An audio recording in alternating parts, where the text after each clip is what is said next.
አቶ ደረጀ ለዳጣ እናቷ ሰላም እንደሆነች ነገራት። ዳጣ ከናታን ጋር ከሳሎን ቁጭ ብላ እያወራችበት በነበረበት ሰዓት ናታን እናቴን እኮ ስንት ዓመት ሙሉ የናፈኳትን እናቴን ዛሬ ላያት ነው በማለት ደስታ በደስታ ፍንጥቅጥቅ ብላለች። አንዳንድ ጊዜም ደስታ ሲበዛ ሀዘን ያመጣል የሚባለው ነገር ግን እውነት ነው መሰለኝ። የናታን ሁኔታ እባክሽን ተረጋጊ፣ አንቺ ቆይማ ይሄንን ያክል አንቺ እኮ ትልቅ ልጅ ነሽ፣ እንዴት እንደዚህ ትሆኛለሽ? አባዬም ተጨንቆ እያየሽው ነው። የልደትሽ ዕለት ለራሱ በጣም ተጨናንቆ እማዬ ስታየው ነበረ በማለት ናታን ይነግራታል። እንዴ ቀስ ብሎ ታዲያ ለእኔ በጆሮዬ ይንገረኛ በማለት ዳጣ አሁን ላይ የእናቷን ማወቅና ማወቅ ብቻ ስለሆነ የምትፈልገው ስለምንም ነገር ማሰብ አትፈልግም። አቶ ደረጀ ጃኬቱን ከድርጭ አውጥቶ ከለበሰ በኋላ ዳጣ ነይ ከኔ ጋር አብረሽ በማለት ሲላት ዳጣም በድንጋጤ ተነስታ ወደ አቶ ደረጀ መሄድ ጀመረች። ናታንም በድንጋጤ እነሱን አፍጥጦ ማየት ቀጠለ።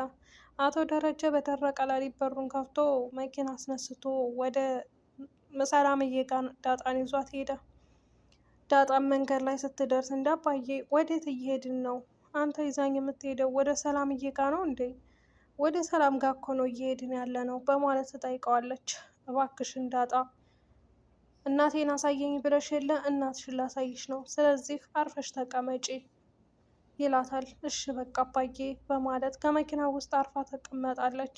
ግን ቀጥታ ይዟት ሲሄድ እሷን መጀመሪያ ወደ ሰላምዬ ቤት እንደሆነ ገብቷታል። በር አንኳኩቶ ሲገባ አባዬ ሰላምዬ ልናይ ነው እንደ የመጣ ነው፣ እኔ እናቴን አሳየኝ እኮ ነው ያልኩህ አለችው። አሁንም አንቺ ልጅ የምናገርሽን አትሰሚም እንዴ? ዝም አትይም እንዴ? በማለት ይመልስላታል። እሺ አባዬ መጀመሪያ ልጁን አይተን ልንሄድ ነው እንዴ? ሰላምዬን አይተን ልንሄድ ነው እንዴ? በማለት መዘባረቅ ጀመረች። ነው ወይንስ ሰላምዬ ከኛ ጋር እናቴን ስለምታውቃት ልታሳየን ነው? በማለት ትመልስለታለች። አሁንም አንቺ ልጅ የምናገርሽንም ሰሚ ከሆነ ዝም በይ ዳጣ ይላታል። ከዛ በር አንኳኩቶ ከገባ በኋላ ዳጣ እንኳን ሰላም መጣችሁ ትላታለች። ሰላም እንግዲህ እናትሽ ሰላም ናት ብሎ የነገራት ጊዜ በድንጋጤ ዳጣ ውሃን የሆነችው። ሁሉም ተላቀሱ። ዳጣም እስከ ዛሬ እንዴት እናቴን እያወቅሽ አንቺ እናቴ እንደሆንሽ እያወቅሽ እንዴት ዝም ትይኛለሽ? ያን ሁሉ ጊዜ አብረን እየኖርንና ያን ሁሉ ጊዜ አብረን አሳልፈን ትላታለች። እኔ የሚያወቅኩት በቅርብ ጊዜ ነው ልጅ መሆንሽን ያወቅኩት ትላታለች። እንዴት ልጅሽ መሆንሽን ያወቅኩት ማለት አንቺ ወልደሽ ከጣልሽ ጀምሮ እንዴት ፈልገሽኝ እንኳ ልጄ በህይወት አለች ብለሽ አላልሽኝም? ጎዳና ላይ ብዙ ነገርን አሳልፌ በማለት ዳጣ ትጮኻለች። እባክሽን ልጄ ተረጋጊ፣ አሁን እናትሽ አለሁልሽ በማለት ትላታለች። አሰላሙ አለይኩም ወራህመቱላሂ ወበረካቱ። ውድ የተከበራችሁ የቻናል ቤተሰቦች ሰላም ሰላም ብያለሁ። ውድ ቤተሰቦቼ እንኳን ሰላም መጣችሁ። ለዚህ ቤት አዲስ የሆናችሁ ላይክ፣ ሸር፣ ሰብስክራይብ እያደረጋችሁ አበረታቱኝ። ለምታበረታቱኝ እጅግ ከልብ አመሰግናለሁ። ውድ ተመልካቾቼ እንግዲህ ዛሬ የዳጣ ድራማን ይዤላችሁ መጥቻለሁኝ። የዳጣ ድራማ እንግዲህ ዳጣ እናቷን ሊያሳያት እንደነበረ አቶ ደረጀ አይተናል ማለት ነው። አቶ ደረጀ እንግዲህ ያለውን ችግር ያለውን መከራና እንደዚሁም ያለበትን ጭንቀት በዛሬው ጊዜ አውርዷል ብዬ ተስፋ አደርጋለሁ። ምክንያቱም አቶ ደረጀ አንዱን ሀሳብ ሲለቀው አንዱ ሀሳብ እየተተካበት ይገኛል። እንግዲህ በሀዘኑ ምክንያት ሲያለቅስ አባት ሲያለቅስ እውነት ለመናገር በጣም ያሳዝናል። ከአልጋ ላይ ቁጭ ብሎ እንግዲህ እያለቀሰበት በነበረበት ሰዓት ማርታ ምንድን ነው የሆንከው ትለዋለች። አሁንም ቢሆን ደብቋት ምንም አልሆንኩም ማርታ በማለት ሲመልስላት ቆይማ ከመቼ ወዲህ ጀምረህ ነው ይህን ያክል ምስጢረኛ የሆንከው? ከኔ መደበቅ የፈለግከው?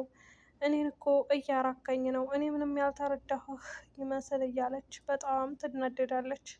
ቆይ ከመቼ ጀምሮ ነው እንደዚህ ብቻህን ይዘህ በሆድህ እያብሰለሰልክና ስትጨነቅ ማየት? አንዳንድ ጊዜ ከራስህ መጥቶ ትነግረኛለህ በማለት እንጂ እኔ እኮ ገብቶኛል እንደምትጨነቅ። እኔን ላለማሳየት እና እኔን እንዳይባህ ስለማትፈልግ አንተ እየተደበቅ ታዝናለህ።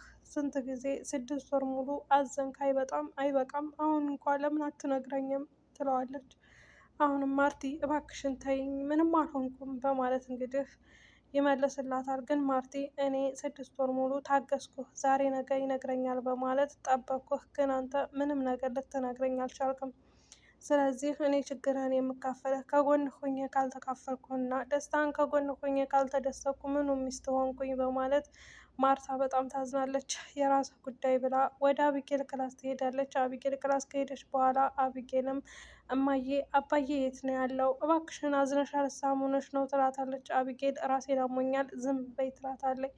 አባዬ ጋር ተጣልታችሁ ነዋ ስትላት፣ አዎ አባትሽ ሚስጥረኛ ሆኗል። ቆይማ አንቺ በልጅነትሽ እድሜ ሆነሽ እኔና አባትሽ መቼ ነው ምን አይነት ሚስጥር ተደባብቀን እዚህ የደረስነው? እና አንቺ ስንጣላና ስንጨቃጨቅ አይተሽን ታውቂያለሽ ወይ አቢጌል በማለት ጠይቃታለች። አቢጌልም አይ እማዬ አይቼም ሰምቼም አላውቅም ትላታለች። እና አባትሽ አሁን ላይ ታዲያ ምን ሆኖ ነው? ምን ባደርገው ነው? ወይንስ ሰልችቸው ነው? በማለት እንግዲህ ማርታ ራሷን መውቀስ ጀመረች። አቢጌልም አሁን ላይ ሁሉም ነገሯ ስለተቀየረ አስተዋይና መልካም ስለሆነች እማዬ እባክሽ አባዬን አታራጂው። አባዬ እኮ ሁሉን ነገር ደግሞ ወንዶች ታውቂያለሽ ሁሉን ነገር ይደብቃሉ፣ ግን አንድ ቀን ይነግርሻል እማዬ እንደዚህ ቂም አትያዥበት በማለት ትመልስላታለች። አቢጌልም እማዬ ከኔ ጋር ደሪ በማለት እንግዲህ አብሬሽ ልደር በማለት ስትጠይቃት ማርታም የሚለበስና ቢጃማ አምጭልኝ፣ ግን መተሽ እራት ብይ እያላችሁ እንዳትቸከችኩኝ፣ መብላት አልፈልግም፣ ብቻዬን ነው የምሆነው፣ ራሴን አሞኛል፣ መተኛ ትፈልጋለሁ በማለት ማርታ ወደ ምኝታው ገባ ትልና ትተኛለች። አቢጌልም የሚለበስ ነገር አምጥታ ካለበሰቻት በኋላ ወደ አባቷ ጋር ትሄዳለች። አባዬ በጣም አዝነሃል ለመሆነ ነው ስትለው፣ ማርታ አዝናብኛለች በማለት ሲጠይቃት አቢጌልም ትንሽ ግን አዝናለች ትለዋለች። አዎ አሳዝኛታለሁ በማለት ስትለው አቢጌልም አባዬ ያን ያክል እኮ አይደለም ትንሽ ነው ያዘነችው ትለዋለች። አባቷን እንደዚህ ለማስደሰት ስለፈለገኝ በቃ አባዬ ተረጋጋ፣ እማዬ ከኔ ክላስ ተኝታለች ትለዋለች። ቆይ አባዬ ለምንድን ነው እማትነግራት በማለት ስትጠይቀው አቢጌል ሁሉን ነገር አንቺ ትረጅኛለሽ፣ አንቺ ታውቂያለሽ በማለት እንግዲህ አባቷ ይነግራታል። አባዬ በቃ ይዞ ብላ በሩን ዘግታ ትወጣለች። እንግዲህ አቶ ደረጀም ጃኬቱን ለባብሶ ለዳጣ እናቷ ማን እንደሆነች ለመንገር እንግዲህ ወጥቶ ሂዷል ማለት ነው።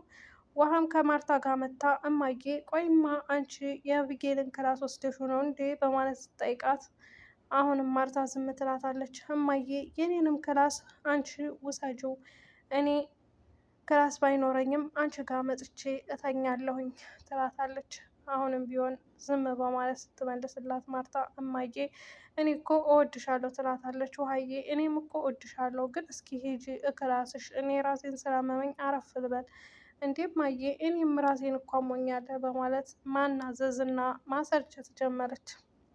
ማርታም እንደው አንቺ ልጅ እየባሰብሽ ነው እንዴ የምትሄጂው? መቼ ነው የምታድጊው? በማለት ስትጠይቃት እንግዲህ ውሃም እማዬ እባክሽን እኔ እኮ በጣም ነው የምወድሽ፣ ለምን አንቺ ጋር እንዲሆን አታደርጊኝም? አንቺ እኮ ሲያመሽ እኔም ያመኛል በማለት እንግዲህ ከውሃ ጋር ወሰጥ አገባ ሲባባሉ እንግዲህ ውሃ ከእሷ ጋር እንድትተኛ ስለፈለገች ከማርታ ጉያ ጋር ግብት ብላ መተኛትና እንደዚሁም ደግሞ ማርታ ማቀፍ ጀመረች። ማርታም እንደ ልጇ እንደመሆኗ መጠን እየደባበሰች ከአብረዋት ይተኛሉ ማለት ነው። እንግዲህ ውድ ቤተሰቦች የዳጣ ድራማ አድማጭ ተመልካቾች ሀሳብ አስተያየት ካላችሁ እንግዲህ ሀሳብ አስተያየታችሁን ከታይ በኮሜንት ጻፍ ጻፍ አድርጉ ማለት ነው።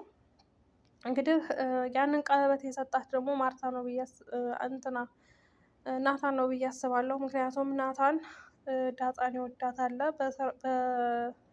በልደቷ ቀን ቀለበት ለሰላምዬ ሰጥቶ እንግዲህ ሰላምዬ ጠቅላላ የሷ ስጦታ አስመስላ ሰጥታላታለች ማለት ነው። እንግዲህ ያንን ቀለበት ናታን ነው የሰጣት። በነገራችን ላይ እዛ ቤት ብዙ ኮሜንት ተጽፏል። ቤታቸው ናታን እንደሰጣት አድርገው የሚያስቡ ማለት ነው። ናታን ምክንያቱም ምንም ስጦታ ስላልሰጣት። በተለይ አሳቃይ ደግሞ የውሃ ስጦታ ነው። ውሃ የአንድ እግር ጫማ ሰጣት። አንዱ እግር ጫማ ልኬ ነው በማለት ስትል የቤቱ ሰው ነው የሳቀው። እኔም በነገራችን ላይ ፈገግ ብያለሁ። በነገራችን ላይ የውሃ ቀልዶች አይጠገሙም፣ እውነት ነው መናገር ማለት ነው። ደስ የምትል ልጅ ናት። ቅብጥብጥ ሆና ስለምትሰራ ድራማውን አድምቀዋለች። እና ውድ ቤተሰቦቼ እንግዲህ የዛሬው ቪዲዮ ይህንን ይመስል ነበረ። በትንሹ አጠር መጠን ያለች ደስ የምትል አቀራረብ ናት። እና ላይክ አድርጉ፣ ሸር አድርጉ። ለነበረን ቆይታ እጅግ ከልብ አመሰግናለሁ። ወዳችኋለሁኝ። ኑሩልኝ። ባይ ባይ።